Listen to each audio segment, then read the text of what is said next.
तराई पश्चिमी वन प्रभाग के ईमानदार डीएफओ कुंदन कुमार का धामी सरकार द्वारा 3 महीने के अंतराल में ही ट्रांसफर किए जाने से रामनगर के लोग बड़े हैरान हैं।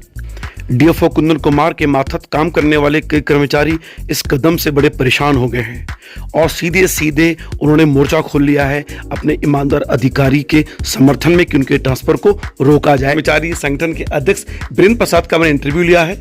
साथ में मोचन पांडे, बिजमोह सिंह रावत, भुवन सती, यशपाल सिंह राठौड़, मधुकर सिंह ताराडौर भी दिनेश चंद जोशी सामने थे और उन्होंने अपना दर्द बयां किया है। ऐसे में आप उन इंटरव्यू को जरूर सुनिएगा और देखिएगा कि वन कर्मी किस तरह से अपनी पीड़ा जाहिर कर रहे हैं और एक ईमानदार डीएफओ के समर्थन में अपनी आवाज बुलंद कर रहे हैं। और सिर्फ ये वन कर्मियों की नहीं, हर उत्तराखंड वासी की आवाज होनी चाहिए कि ईमानदार अधिकारियों को 3 महीने नहीं, कम से कम 3 साल दिए जाने की आवश्यकता है। देखिए इस इंटरव्यू को अंत तक। हाय, मैं रवि के बिंदास बोल में आपका स्वागत है। उत्तराखंड की धरती में भ्रष्टाचार चरम पर है, ऐसा कहते हैं लोग।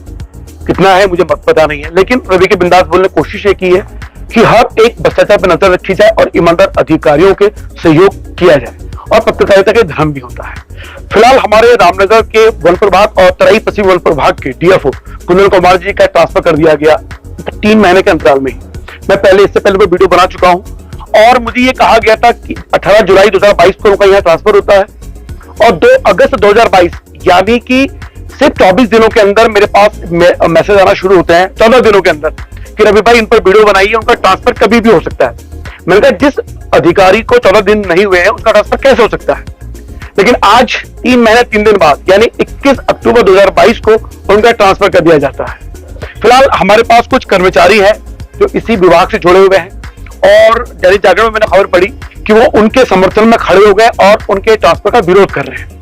अपने आप में मेरे लिए ये बड़ी सोचनीय विषय था कि हमारे उत्तराखंड के ऐसे अधिकारी भी हैं जो सरकार के खिलाफ जाके अपने ईमानदार अधिकारी को बचाना चाहते हैं, उसके समर्थन में है और उसके ट्रांसफर को रोकना चाहते हैं। तो ये उत्तराखंड के लिए एक शुभ संकेत भी है। सर, सबसे पहले आपको स्वागत है हमारे चैनल में। सर, आपका शुभ नाम? मैं बीरेंद्र प्रसाद पांडे, रामनगर क्षेत्र के वन कर्मचारी महासंघ का अध्यक्ष हूँ। सर, आपको डर नहीं लगा कि आप एक अधिकारी को बचाने के लिए सरकार के खिलाफ खड़े हो गए? मैं सर अधिकारी को बचाने के लिए नहीं, मैं विभाग को और वन विभाग को विशेष रूप से वन भूमि को बचाने के लिए हमारी नियुक्ति हुई है और वन क्षेत्र को बचाने के लिए हम लोग कार्य कर रहे हैं। निश्चित रूप से कुंदन कुमार सर के जब से इस वन प्रभाग में, तराई पश्चिमी वन प्रभाग में आए हैं, तब से जो है आप बहुत सूक्ष्म कार्यकाल में उन्होंने 130 गाड़ियों को जो है सीज किया है और लगभग 20 गाड़ियों को राजसाज किया है। इसके अलावा जो है कई अपराधियों को जो है उन्होंने अभी तक जेल में जो है कि बंद करा चुके हैं। निश्चित रूप से ये हमारे लिए गौरव की बात है और कर्मचारियों के लिए एक सम्मान की बात है, जहां कर्मचारी ऐसे अधिकारियों में अपने आप को कर्मचारी सुरक्षित महसूस करता है और अपने को गौरवान्वित महसूस करता है। और इस अवधि में आपने एक चीज देखा होगा कि रामनगर क्षेत्र में जो अवैध रूप से खनन चल रहा था, खनन का खेल चल रहा था, जिसमें कहीं न कहीं जो बड़े बड़े संरक्षण मिल रहे हैं, मैं किसी का नाम नहीं लेना चाहूंगा, लेकिन इतना जरूर है कि बिना संरक्षण के ये कारोबार, खनन का अवैध कारोबार नहीं फल फूल रहा है। और आज की डेट में अवैध कारोबार पर अगर किसी अधिकारी ने अंकुश लगाने का कार्य किया है तो वो कुंदन कुमार सर ने किया है। अब सरकार किस दबाव में, किसके दबाव में ट्रांसफर कर रही है, ये तो जो है कि सरकार को भली भांति वाकिफ है, लेकिन इतना जरूर है कि हम लोग उनके साथ खड़े हुए हैं और उनके साथ अंतिम चरण तक लड़ते रहेंगे। सर, जितने भी डीएफओ आए हैं अभी तक यहाँ पे तराई पश्चिमी वन प्रभाग में, कम से कम कितने समय तक रहे, टिके हैं वो यहाँ? देखिए, इसमें मुख्य रूप से जो मुझे जानकारी है, इसमें किसी अधिकारी का अगर ट्रांसफर होता तो एक्ट कहता है कि 2 वर्ष तक उनको कम से कम वहां पर रोका जाए। लेकिन विपरीत परिस्थितियों में अगर कहीं पर ऐसी स्थिति आती है तो सरकार उस पर जो है कि संज्ञान लेकर के उस पर कार्रवाई करती है। लेकिन इसमें ऐसा कुछ भी स्थिति नहीं बनी है। इसमें जो भी कार्य किया है उन्होंने जो है कि मुझे जो जानकारी है सरकार के हित में किया है, विभाग के हित में किया है और विभाग का गौरव वापस निकला है। सर, जहां तक मैं आपको समझ पा रहा हूं और आप लोग भी जो इंटरव्यू को देख पा रहे हैं, इनका ये कहना है कि विभाग का गौरव वापस आया है। यानी कि जब एक ईमानदार अधिकारी काम करता है तो इनको जिसके लिए आप लोग यहाँ नौकरी कर रहे हैं वो अधिकार इनको मिल रहे हैं और उस पर एक काम कर रहे हैं। यानी जितने भी अपराध यहाँ हो रहे हैं उस पर पुख्ता तौर पर नकेल कसी जा रही है, जो पहले नहीं हो पा रहा था ऐसा। तो आपको एक प्रकार से गौरवान्वित महसूस हो रहे हैं कि हम वो काम कर पा रहे हैं, यही मैं समझ पा रहा हूँ। उसके साथ साथ हम अपने आप को भी सुरक्षित महसूस कर रहे हैं, क्योंकि ये एक ईमानदार अधिकारी और पूरी तरह से हमारे लिए, हमारी सुरक्षा के लिए भी तत्पर था। हम लोग निर्भीक होकर के अपने वन क्षेत्रों में काम करते थे और तस्करों से लड़ने में उनकी जो है कि बहुत जो है कि मुस्तैदी से काम करते थे और आगे भी करते रहेंगे। लेकिन कम से कम अधिकारी भी, हमें भी यह भरोसा होना चाहिए कि हमारा अधिकारी हमारा साथ दे रहा है। सर एक चीज भी और जानने की, कई बार एक ईमानदारी अलग चीज है, एक होता है व्यवहारिकता। पेपर वर्क और व्यवहारिकता में अंतर होता है। फॉर एग्जाम्पल जैसे अभी कुछ लोगों से मैंने सुना था, कांग्रेस के लोग भी शामिल है, नाम नहीं लेना चाहूंगा, कि जब वन गुज्जरों की बिजली उन्होंने काट दी जो पहले लंबे वन से चली आ रही थी।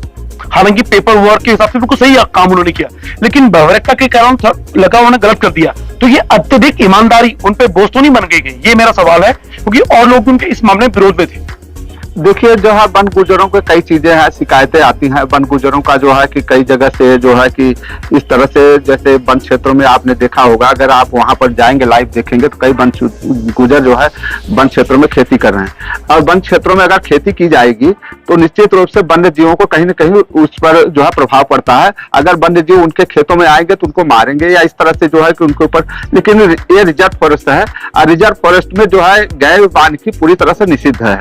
तो जो हमारा जो एक्ट भारत सरकार का बना है, जो राज्य सरकार भी, जिसके हम लोग भी पालन करते हैं, और उसी के अनुरूप कार्रवाई हो रही है। निश्चित रूप से कुछ अलग नहीं हो रहा। देखिए मैं आपको समझा दूं यहाँ पे, दरअसल चीज क्या होती है।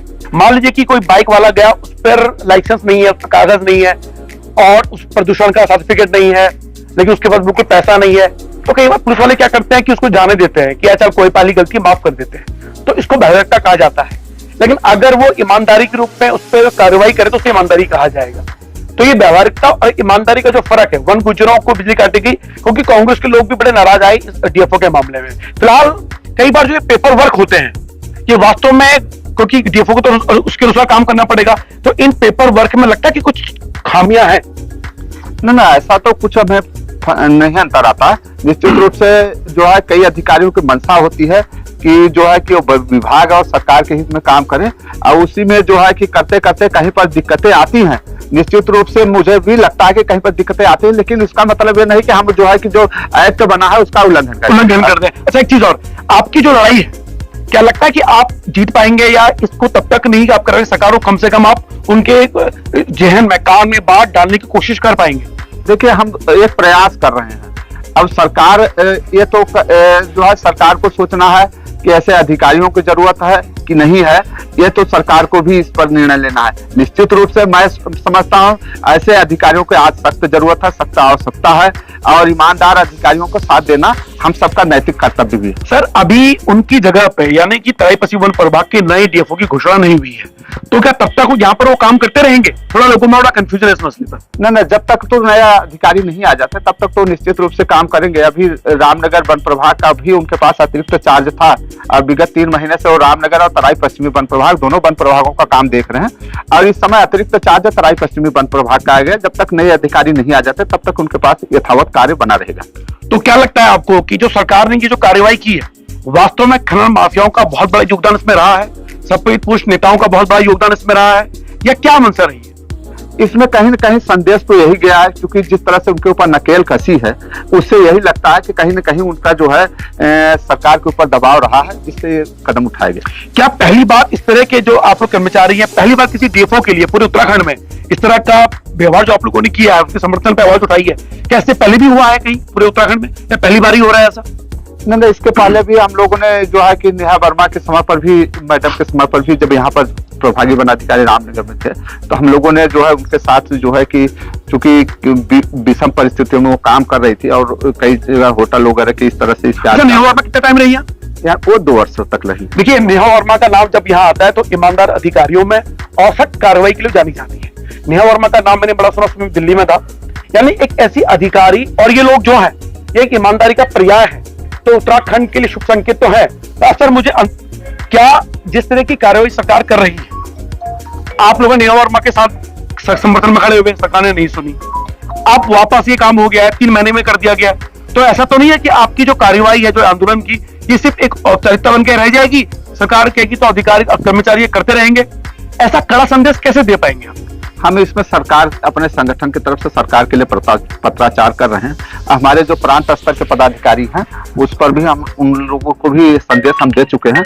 निश्चित रूप से वो जो हमारे विभागीय उच्चाधिकारी हैं प्रदेश में बैठे हैं उनसे बात करेंगे और कुछ न कुछ इसमें निर्णय होगा। सर, लगता है कि आपको जो उत्तराखंड के बाकी लोग हैं वो जन आंदोलन बने, ये इस तरह के अंदर अधिकारियों के समर्थन में आना ऐसा होना चाहिए? आम लोग जुड़े नहीं रहते इस मसलों पर, तो लगता है आपको कि आम लोगों को भी जुड़ना चाहिए इस मसले पर? अभी हमारी 30 तारीख को इसी माह में प्रदेश स्तर की बैठक है। हम निश्चित रूप से उसमें जाएंगे और उस पर चर्चा करेंगे और उसके बाद ही कोई निर्णय इस पर ले पाएंगे। अंतिम सवाल, जितने भी अधिकारी हैं, जितने भी कर्मचारी हैं आप लोग यहाँ पे, कुछ ऐसे भी हैं जो आपके समर्थन में नहीं है, अलग हैं, साइड है, ऐसा भी है? नहीं, ऐसा तो कुछ नहीं है। हम लोगों के कल कर्मचारी संगठनों के सभी संगठनों की बैठक हुई और सभी संगठन के पदाधिकारी ने एक राय होकर के यह अभिव्यक्ति की अपनी बात रखी कि अधिकारियों को देखिए, ईमानदार अधिकारियों को अगर काम कर रहा है कोई तो उसका साथ देना चाहिए और हम लोगों ने पूरा प्रयास किया। हम लोग मन से उनके साथ हैं। बहुत बहुत धन्यवाद बात करने के लिए। फिलहाल रवि के बिंदास बोल में आप देख रहे थे उन कर्मचारियों का इंटरव्यू जो ईमानदार अधिकारी को यहाँ ट्रांसफर से खफा है और उनके आंदोलन कर रहे हैं। मैं उत्तराखंड वासियों से भी कहना चाहता हूं कि ऐसे आंदोलनकारी ऐसे कर्मचारियों के साथ खड़े हो जाएं और डीएफओ कुंदन कुमार के लिए सोशल मीडिया में एक मुहिम चलाएं ताकि ये खबर राष्ट्रीय स्तर तक पहुंचे और वाशिंगटन पोस्ट तक पहुंचे। तभी सरकार के कानों में जू रहेंगी और वो जान पाएंगे कि ऐसे किसी ईमानदार अधिकारी को जब मर्जी आप दूध में मक्खी की तरह नहीं निकाल सकते। फिलहाल रवि के बिंदास बोल देखने के लिए शुक्रिया। डीएफओ कुंदन कुमार निश्चित रूप से मैं चाहता हूं कि उत्तराखंड की इस धरती पर जब वो बने रहे, क्योंकि ऐसे अधिकारियों का जब मोरल डाउन होता है तो क्योंकि वो बिहार मूल के हैं, कहीं ऐसा ना हो कि उत्तराखंड का कैडर में है और अपने कैडर को वापस उत्तराखंड को छोड़ के वो बिहार चले जाए और ये उत्तराखंड के लिए वास्तव में दुर्भाग्य होगा। फिलहाल रवि के बिंदास बोल देखने के लिए शुक्रिया।